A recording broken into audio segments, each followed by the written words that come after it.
आपने ninth class में एक चैप्टर किया था, लीनियर इक्वेशन किया था, linear equation in two variables, उसमें भी यही था। आपके टेंथ के अंदर भी क्या है, linear equation in two variables. Same chapter है, सेम कॉन्सेप्ट है, अलग कुछ नहीं है। थोड़ा क्या है इसमें, वर्ड्स प्रॉब्लम थोड़ी हाई लेवल की आ जाती हैं, कुछ अलग नहीं है, सेम एज नाइन्थ क्लास। ठीक है, थोड़े से क्वेश्चन कॉम्प्लिकेटेड होंगे लेकिन आसान होंगे। ध्यान से पढ़ेंगे तो पहली क्लास में आपको समझ में आ जाएगा, जहाँ भी गड़बड़ हुई तो सेकंड या थर्ड क्लास स्टार्ट होगी गड़बड़ तो। ठीक है, तो हम स्टार्ट करें आपको linear equation in two variables.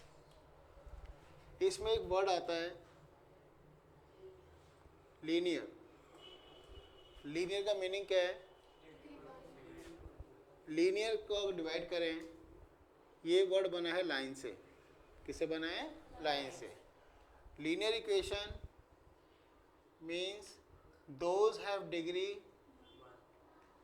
1, those have degree 1 means number of variables or maximum number of variable in any term is 1. Degree 1 means number of variable is 1. Maximum number of variables 1 से ज़्यादा होते ही आपका linear वो नहीं होगा। साथ में बोला लीनियर इक्वेशन क्लियर हो गया।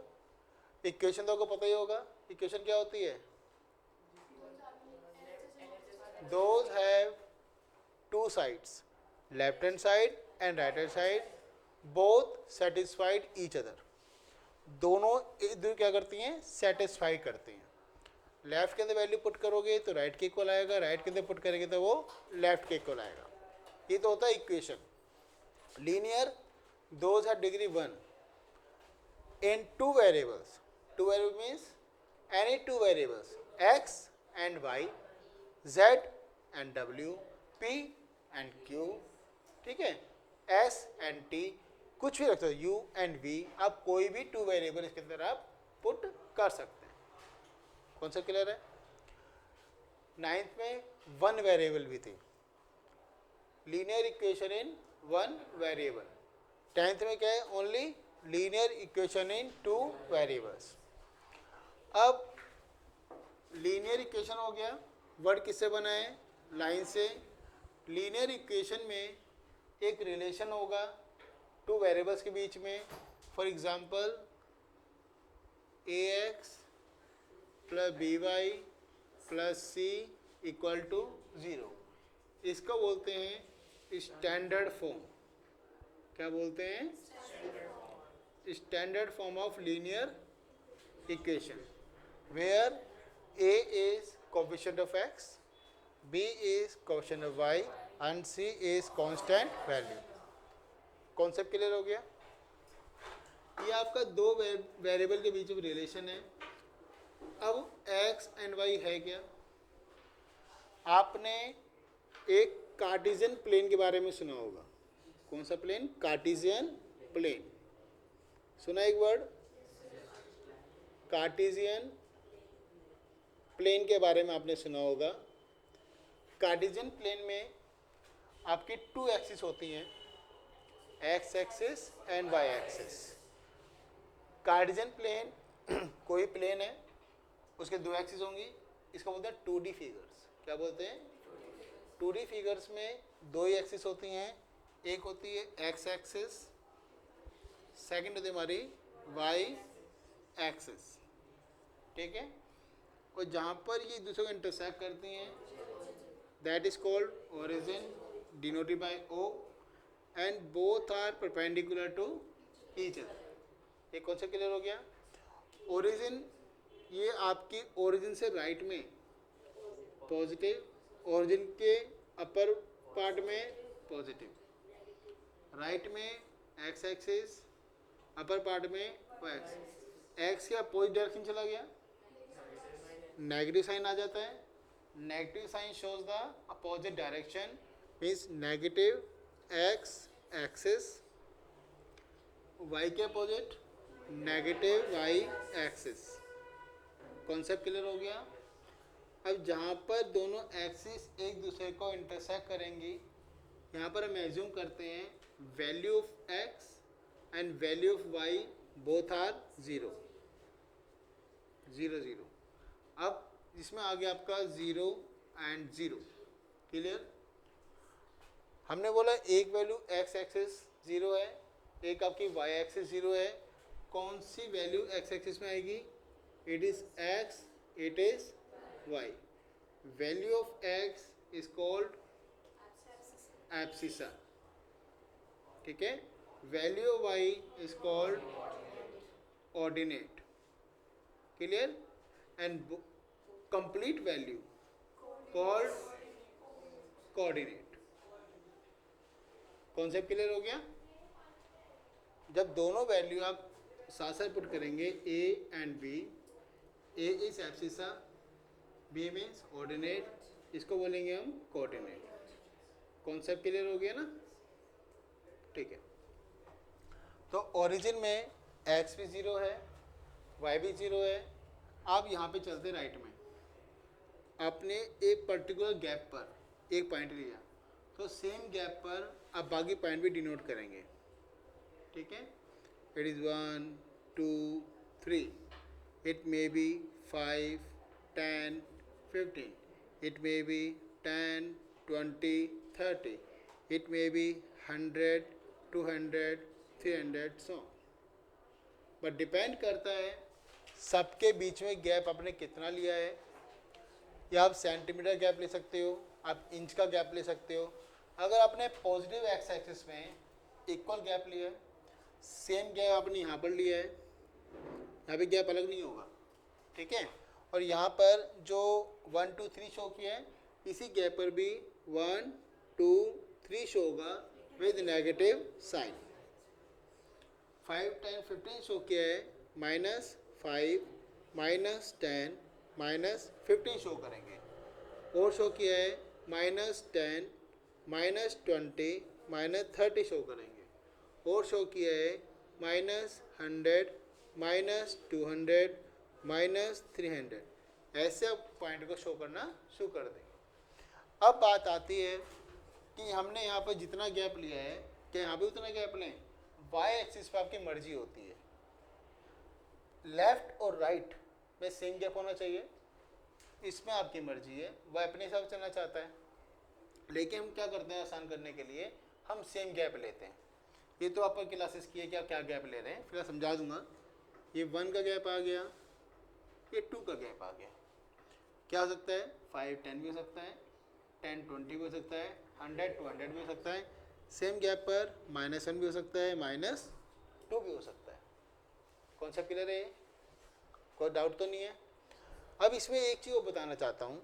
कई बार क्या होता है कि जब कार्टेशियन प्लेन लेते हैं, ठीक है, हमें वैल्यू होती है कि x के वैल्यू का 1 पुट करते हैं तो y आपका 50 आ रहा है मान लीजिएगा। x आपने 3 पुट किया, y आपका कुछ भी 200 आ रहा है मान लीजिएगा। हम एज्यूम कर रहे हैं x1 y की वैल्यू पुट करने में दोनों में गैप हो जाता है। यहाँ पर 1 है और यहाँ पर 50 है। यहाँ पे 1 2 3 का गैप ले रहे हैं, यहाँ पे 1 2 3 गैप ले रहे हैं, तो कहाँ से जाएगा 50? तो इसलिए मैं क्या कहा आपको कि अगर आप गैप सेम ले रहे हैं तो लेफ्ट और राइट का ध्यान रखेंगे, अप और डाउन का ध्यान रखेंगे। यहाँ पे 1 2 3 शो किया है, यहाँ पे -1 -2 -3 शो करेंगे। ये तो आपका ओरिजिन है 0 0। यहाँ पे गैप आपने सेम लिया है, लेकिन यहाँ पर आप गैप 50 100 150 ले सकते हैं। तो सेम गैप आपको यहाँ लेना पड़ेगा, -50 -100। कॉन्सेप्ट क्लियर हुआ? आप ऊपर नीचे सेम रहेगा, लेफ्ट और राइट में सेम रहेगा। ये कंफ्यूजन अपने में निकाल देना, जब यहाँ 1 2 3 लिया तो यहाँ 1 2 3 लेंगे, ऐसा नहीं होता, ठीक है। तो ग्राफ क्या है? एक रिप्रेजेंटेशन है आपकी इक्वेशन की, इसकी इक्वेशन की। वो ग्राफ आपका रिलेशन बताता है x और y के बीच में। अगर x1 है तो y कितना होगा, x2 है तो y कितना होगा, x3 है तो y कितना होगा। आप पॉइंट निकालते थे। आपने 9th में क्या किया था? आपने put the value of x find the value of y, put the value of x find the value y। आप 3 वैल्यूज निकालते थे। उन कोऑर्डिनेट्स को आप क्या करते थे? कार्टेशियन प्लेन पर डिनोट करने के बाद क्या करते थे, उनके ग्राफ डिनोट करते थे। उसके बाद कहता था कि find the value of x equal to 4 using the graph. फिर आपको वैल्यू निकालने की जरूरत नहीं थी, आप क्या करते थे, ग्राफ के ऊपर ही क्या करते, देखो अगर मैंने ग्राफ बनाया, ग्राफ बनाने के बाद मेरे ग्राफ ऐसा बन गया, एज्यूम करें को भी 3 पॉइंट लिए, ये पॉइंट लिया, ये पॉइंट लिया, ये पॉइंट लिया, इनसे मेरा ग्राफ बन गया, ये वाली लाइन बन गई आपकी, ठीक है। अब मैंने कहा कोई x वैल्यू a है, using the graph find the value y। कुछ नहीं करना, इसी से सीधा परपेंडिकुलर जाओ, जहां ये इस लाइन को कट करेगा वहां से परपेंडिकुलर लेके जाओ टू द y एक्सिस, ठीक है, टू द y एक्सिस। यहाँ पर जो भी वैल्यू होगी वो y की वैल्यू होगी, और इसी वैल्यू को आप चेक करोगे अगर ग्राफ के अंदर इक्वेशन पुट करके, वो दोनों इक्वेशन क्या हो जाएंगे, सेटिस्फाई हो जाएंगे। आप ग्राफ से भी शो कर सकते हो, आप इक्वेशन से वैल्यू को सोल्व कर सकते हो। तो ये जो ग्राफ होगा ये इनफाइनाइट सॉल्यूशन को दिखाएगा। फिर आपके कहीं पॉइंट लोगे इसे जो y आएगा वो इक्वेशन पुट करने के बाद दोनों को क्या करेंगे, सेटिस्फाई करेंगे। एक कॉन्सेप्ट क्लियर हुआ। हम बताना क्या चाह रहे थे कि x एब्सिस हो गया, y ऑर्डिनेट हो गया।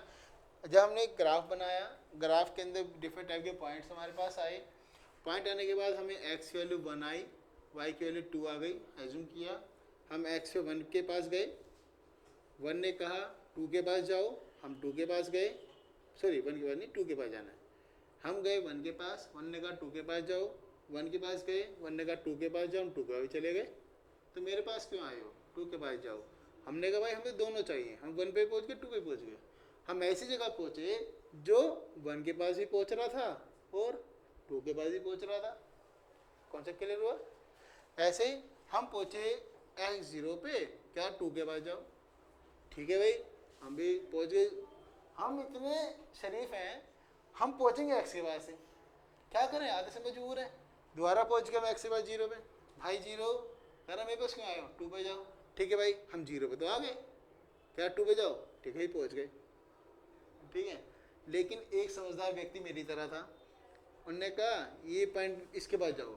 मैं ठीक है चाहता हूँ सब, एक्स परेशान कर रहा है, मेरे कहा जी परेशान करता, कह रहे वाई के पास जाओ, कह रहे इस पॉइंट को लेकर जाओ, कहो जाओ, ठीक है जी, कह रहे x3 के पास जाओ, हम 3 के पास गए, क्या 0 के पास जाओ, कह रहा मैं तो यहीं रहूँगा, 0 यहीं तो है भाई, मैं तो नहीं जाता कहीं। कितना स्मार्ट व्यक्ति था ये, था ना स्मार्ट। उन्होंने कहा x के पास जाओ, हम 3 पे गए, 3 ने कहा 0 पे जाओ, कह रहा मैं तो यहीं रहूँगा, क्योंकि 0 वहीं पर था। यहाँ पर क्या था, x0 था, y2 था। अगर y के पास जाता तो क्या 0 के पास जाओ, हम 0 पास गए, हम तो यहीं रहेंगे, कर ले जो करेगा। हाँ, परेशान करके रखा हो नालायकों ने, परेशान नहीं होना, हमें परेशान करना है, पॉइंट ऐसे लेना है। अब इससे दो आपकी बातें क्लियर हो गई। दो बात क्लियर क्या हुई, जब आपका x 0 होगा तो y एक्सिस पर लाई करेगा, कहीं भी लाई करेगा। अगर y 0 होगा तो x कहीं भी लाई करेगा, ना इधर ना ऊपर जाएगा ना नीचे जाएगा। अगर y 0 है तो वहीं रहेगा। कॉन्सेप्ट क्लियर है।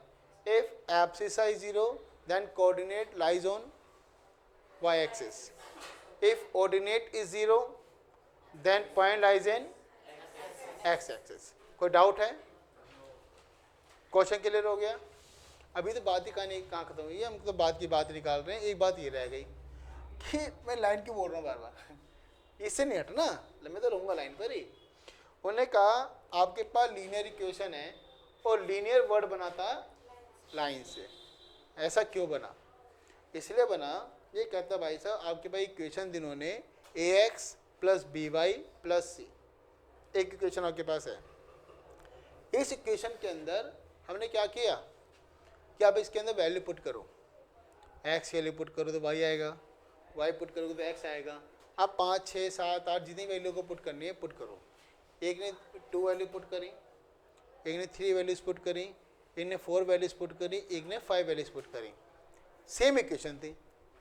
इक्वेशन बनाने के बाद उन्होंने क्या करा, उनको कोऑर्डिनेट को डिनोट कर दिया, ठीक है। फिर उन्होंने क्या इन सब पॉइंट को ज्वाइन किया, सारे पॉइंट को क्या किया, ज्वाइन किया।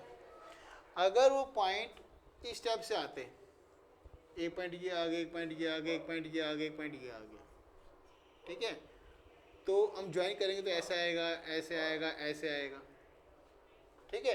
लेकिन जब हमारे पास लीनियर इक्वेशन थी, जब इसके पॉइंट को हमने डिनोट किया तो कहा भाई एक पॉइंट ये आ गया, एक पॉइंट ये आ गया, एक पॉइंट ये आ गया, और ज्वाइन किया इस सबको तो एक लाइन में आ रहे थे। एक ने 4 करे, उन्होंने कहा ठीक है 4 भी आ गया, वो एक ही लाइन के अंदर आ रहे होंगे। तो हमने कहा कि कोई भी लीनियर इक्वेशन का जो ग्राफ बनेगा हमेशा क्या बनेगी, एक स्ट्रेट लाइन बनेगी। अगर आपके पॉइंट थोड़ा सा भी इधर उधर हो रहा है, दैट मीन्स आप क्वेश्चन रॉन्ग कर रहे हैं, आप क्वेश्चन रॉन्ग कर रहे हैं। फिर आप अपने वैल्यूज को चेक करेंगे, फर्स्ट को भी, सेकंड को भी और थर्ड को भी। दूसरी बात, हमने पॉइंट पुट किए, पुट करने के बाद हमने ग्राफ बनाया। ग्राफ बनाने हमें क्या पता कि हमारे पॉइंट गलत आ रहे हैं, से आ रहे हैं। एक पॉइंट ये आया, एक पॉइंट ये आ गया और एक पॉइंट ये आ रहा है। मान लीजिएगा, हम एज्यूम कर रहे हैं, अगर मैं 2 पॉइंट ही निकालता, एक बच्चे ने कहा सेम इक्वेशन थी, एक ने ये 2 पॉइंट निकाले, उसका ग्राफ ये बन गया, है ना। एक ने 2 पॉइंट निकाले, उसका ग्राफ ये बन गया, ठीक है। एक ने 3 निकाले, एक ने 3 निकाले, उसका एक पॉइंट यहाँ आ रहा था, कहीं यहाँ पर आ रहा था कहीं। अब पता कैसे लगेगा, ठीक है, जब कभी भी आपको लगे गलत है सही है, 2 पॉइंट हम चेक नहीं कर सकते कि हमारा क्वेश्चन गलत आ रहा है या सही आ रहा है। 3 निकालने के बाद आपका क्वेश्चन ऑटोमेटिकली चेक हो जाता है। क्या, अगर तीनों पॉइंट एक लाइन पे लाई कर रहे हैं, अगर हमारे तीनों सॉल्यूशन सही हैं, कोई भी गलत नहीं है। अगर एक भी भटकेगा तो लाइन नहीं बनाएगा। इसका मतलब जो पहले वाला पर्सन ग्राफ बना रहा था उसका एक पॉइंट गलत आ रहा था, वो चेक नहीं कर पाया, उन्होंने 2 पॉइंट निकाले, लाइन बना दी, कह मेरा क्वेश्चन ठीक है, लाइन बन गई। लेकिन नहीं, लाइन तो 2 पॉइंट से बन जाएगी कहीं पर भी, लेकिन 3 पॉइंट से पास होने वाली सिंगल वन लाइन होगी, यूनिक लाइन होती है जो 3 पॉइंट से पास होकर जाएगी। इसलिए उन तीनों पॉइंट्स हम क्या बोलते हैं, कॉलिनियर। वर्ड सुना, collinear, collinear points. Concept clear हो गया। क्या क्या बातें बताई मैंने आपको कि आपके पास कोई भी स्टैंडर्ड फॉर्म जो होगी लीनियर इक्वेशन की, वो ax + by + c होगी। इसका जो ग्राफ बनेगा वो एक लाइन बनेगा। आपका कार्टेशियन प्लेन होंगे, कार्टेशियन प्लेन पे 2 एक्सिस होंगी, x एक्सिस होगी और y एक्सिस होगी। जहाँ पे कट करेंगे आपका ओरिजिन होगा, ओरिजिन होने के बाद ये परपेंडिकुलर आपके पास होगा, यहाँ पे गैप सेम रहेगा, यहाँ पर गैप सेम रहेगा। पॉइंट आप इक्वल का डिनोट करेंगे। वैल्यू डिफरेंट हो सकती हैं x एक्सिस की और y एक्सिस की। ये कॉन्सेप्ट क्लियर हो गया। Value of x is called abscissa, value of y is called ordinate, और कंबाइंड फॉर्म में बोले तो कोऑर्डिनेट, ठीक है। उसके बाद हमने आपको बताया था कि कोई भी पॉइंट जो x एक्सिस पे 0 शो करता है वो y एक्सिस पे लाई करता है, अगर y 0 होता है तो वो x एक्सिस पे लाई करता है। अगर दोनों की कोई ना कोई वैल्यू है तो वो कहाँ लाई करते हैं, प्लेन के अंदर लाई करेंगे, किसी न किसी क्वाड्रेंट के अंदर। क्वाड्रेंट क्या होते हैं बाद में सिखाएंगे, फिर कॉपी कर लो।